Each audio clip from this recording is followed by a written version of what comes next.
Hello everyone. तो finally ESIC steno का pre का यहाँ पे रिजल्ट आ चुका है। काफ़ी कम लोग होंगे जिनके लिए ये अच्छी खबर होगी, लेकिन मैक्सिमम लोग ऐसे हैं जिनको इस रिजल्ट से खुशी नहीं हुई है। उसका रीज़न यही है कि मार्क्स उनके ऐसे भी नहीं है कि मार्क्स कम है, मार्क्स बहुत अच्छे यहाँ पे आए हैं काफ़ी लोगों के, फिर भी उनका जो है प्री जो है क्वालिफाई नहीं हुआ। और यही एक रीज़न ये है कि ये जो सेक्शनल कट ऑफ है वो क्वालिफाई नहीं हुआ। ठीक है, सबसे बड़ा रीज़न यही है। और ये चीज़ मैंने जब आपका नोटिफिकेशन आया था तब बताया था एक वीडियो में कि लास्ट ईयर भी सेम यही चीज़ हुआ था कि 95 या 100 तक मार्क्स वालों का प्री क्वालिफाई हो गया था, लेकिन 140 150 लास्ट ईयर भी ऐसे ही हुआ था। इससे पहले वाला जो आपका ईयर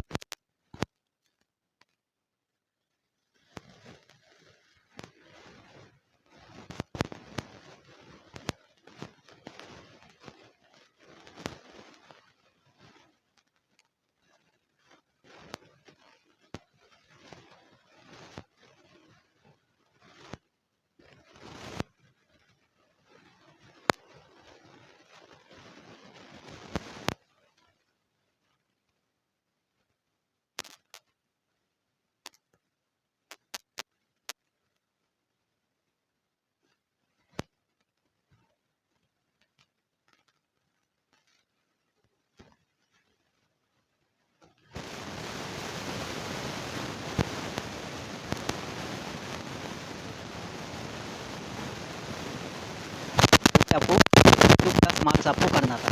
तो 22 प्लस मार्क्स करना जीके में जो है बहुत ज़्यादा, ये आप कह सकते हो ये टफ़ ही होता है, लेकिन फिर भी करंट अफेयर, स्टैटिक, ये सभी चीज़ें आपको करना था। चीज़ें जब बताई जाती तब आपने उस पर उन बातों पे इतना ध्यान नहीं दिया, लेकिन रिजल्ट आने के बाद आप अफ़सोस होता है। तो ये चीज़ थोड़ा देखा करो, क्योंकि जो भी चीज़ें बताई जाती हैं उस पे थोड़ा आपको फोकस करना चाहिए कि क्या चीज़ बताई जा रही है, क्या चीज़ नहीं बताई चाहिए। काफ़ी बार मैंने बोला है कि आप रीजनिंग पैटर्न को देखो, यहाँ पे रीजनिंग को कैसे आता है, क्या आता है। क्वेश्चंस भी मैंने कराया था, जीके सेक्शन में भी मैंने यहाँ पे बताया था कि ऐसा ऐसा चीज़ें आपको करनी है। ठीक है, बट कोई बात नहीं, नेक्स्ट एग्ज़ाम जो भी होगा बीआईएस वाले हैं तो उसमें भी सेम मिस्टेक मत करना।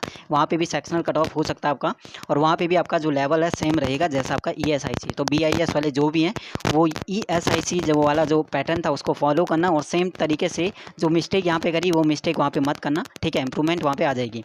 अब बात करते हैं, एक बार रिजल्ट को देख लेते हैं, क्योंकि काफ़ी लोग ऐसे हैं जिनके 140 150 और 160 के आसपास मार्क्स होने के बावजूद भी सिलेक्शन नहीं हुआ। तो उनका एक बार स्कोर कार्ड देख लेते हैं कि क्या उन्होंने मिस्टेक यहाँ पे करी हुई है इस एग्ज़ाम में। ठीक है,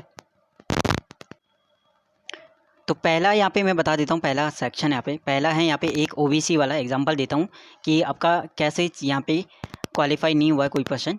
जैसे यहाँ पे ओबीसी वाला देखो, यहाँ पे एक यहाँ पे 74 मार्क्स इंग्लिश में, जो कि बहुत अच्छा मार्क्स है। रीजनिंग में देखो 43, जो कि बहुत अच्छा मार्क्स है, क्योंकि पैटर्न आपका आईबीपीएस वाला था, बैंकिंग था।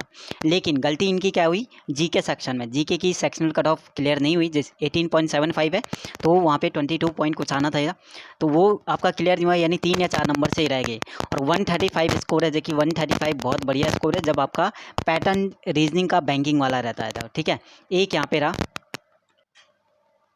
सेकंड देखो, 135 वाला भी मैंने बताया था। सेकंड देखो यहाँ पे 137 वाला देखो, इंग्लिश में 79 मार्क्स हैं, रीजनिंग में भी बहुत बढ़िया स्कोर है 45, लेकिन कहाँ पे यहाँ पे फेल होगी, जीके सेक्शन में।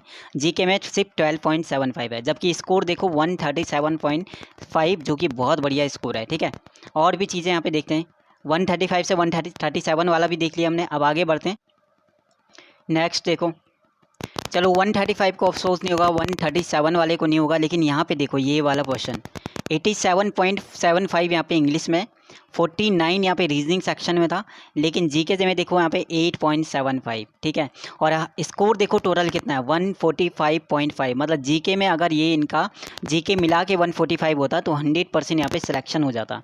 तो मिस्टेक यहाँ पे जीके सेक्शन में हो गया। ठीक है, अब नेक्स्ट देखो, एक और क्वेश्चन है।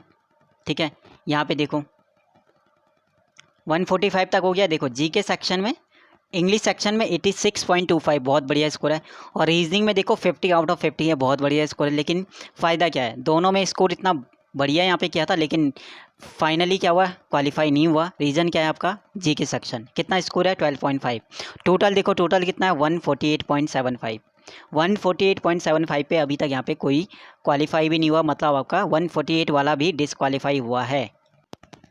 बाकी देखो जो क्वालिफाई है उनका स्कोर देखो, उनका सेक्शनल कट ऑफ क्लियर है, इनका 100% यहाँ पे एग्ज़ाम क्लियर हो जाएगा अगर स्किल टेस्ट ठीक लगता है। इंग्लिश में 81.5 है, रीजनिंग में देखो 48.5 है, और जी के सेक्शन में भी देखो इनके 2 मार्क्स ही ज़्यादा है 424। टोटल इनका 154.5 है, जो कि 100% कहीं से भी इन्होंने फिल किया होगा वहाँ पे क्लियर हो जाएगा। ठीक है, इसके लगा निकालना है बस, अब और कुछ नहीं है। तो जिनका भी स्कोर है यहाँ पे ऐसा या क्वालिफाई हो रहा है तो इनका तो 100% हो जाएगा। अब यहाँ पे देखो इस पर्सन को देखो, ये जो भी होंगे, ठीक है, बड़े स्कोर देखिए, स्कोर यहाँ पे ध्यान देना 86.5, जो कि इंग्लिश में बहुत बढ़िया स्कोर है। रीजनिंग में 50 आउट ऑफ 50 है।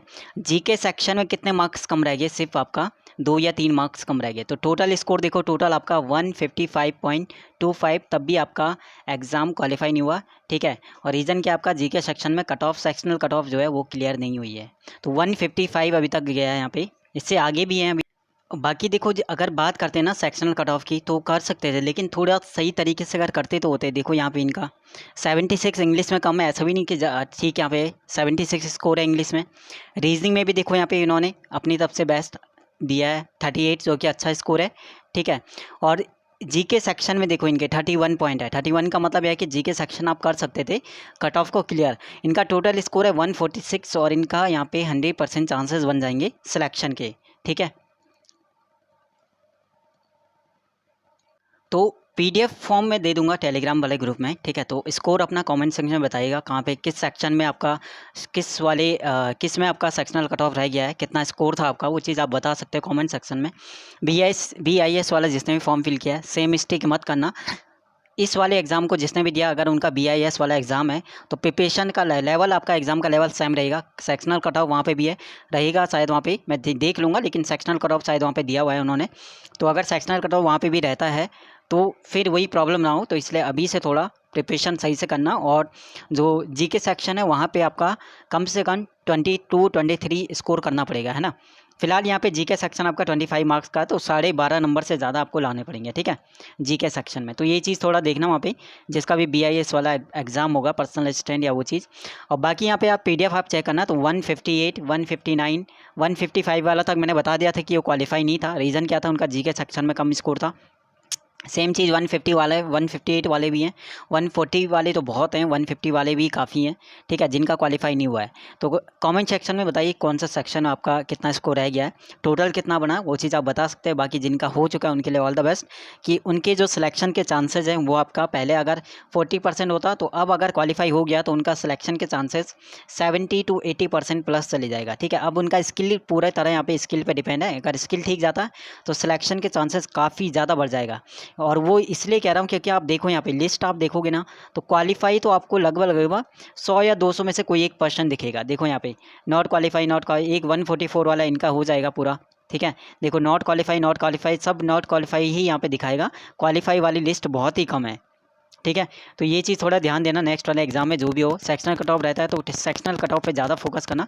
बाकी कोई क्वेश्चन रहता है तो कमेंट सेक्शन में पूछिए। बाकी टेलीग्राम पे ये PDF दे दूंगा, चेक कर लेना। और ऐसा नहीं कि आपका स्कोर 140 130 है तो आप ही बाहर हुए, 150 160 वाला भी बाहर हुआ है। ठीक है, बाकी मिलते हैं नेक्स्ट वीडियो में। शुक्रिया, टेक केयर, बाय बाय।